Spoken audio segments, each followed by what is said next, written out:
Hello guys, good day everyone, good morning kapatid. It's already Holy Thursday everyone and napatay na ko kayong panahon na makalako-lakaw kita no? Despite sa kainit sa panahon sa mga tao gidro nang atugid siguro ng mga malls kay mapabugnaw, grabe yung kainit sa dili kita magkumpiyansa. Comment lang ko ato na hitabo ba nga graduation dito sa Antique nga principal gipahubog niya ang mga estudyante sa ilahang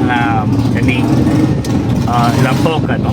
So nagsusisip kita or nag-research kita o sige hitabo. So based ako ang mga researches sa ko ang karibitang fact checking, although dili di siya verified kayo. Actually from 2019 aduna na conflict na siya nga school diha, relationship problem ang issue diha daw sa eskwelahan.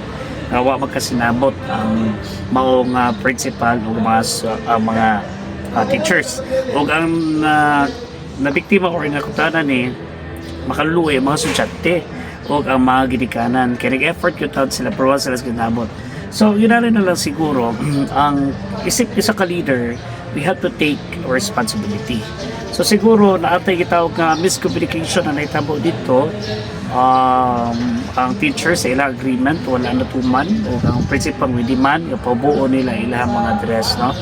So amayo siguro ato nga dagit proper consultation kapon kung ang principal wala kay siya gyud nga totally nag-rely sa maong advisor trainer baka o lead advisor atong senior high school na school no program.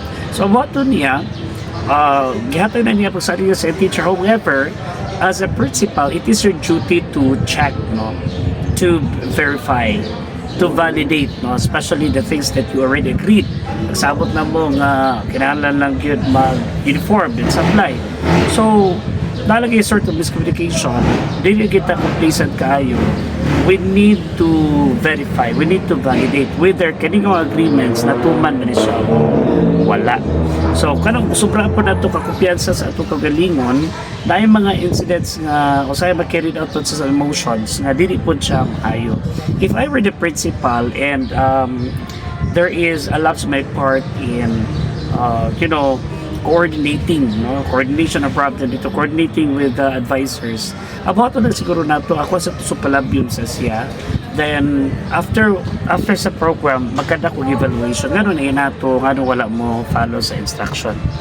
So kay ko nato mahimo siya gubot na wala ng respeto sa mga estudyante, nagsigitsagit na wala po ng respeto sa mga ginikanan, makaluoy ang mga ginikanan. Actually kung unsa man ang mga lapses sa mahitabo dito mabalik ra gid siya sa management no, tanan ng mga glitches, mga flaws sa mao nga events mabalik ra gyud na sa to leader. So kung ako'y principal ato, kung nagkulang ko sa coordination sa ako mga teachers, abato lang ako, ipadala na ako. However, I have to conduct evaluation afterwards aron ma-mitigate or ma-pacify itong problem.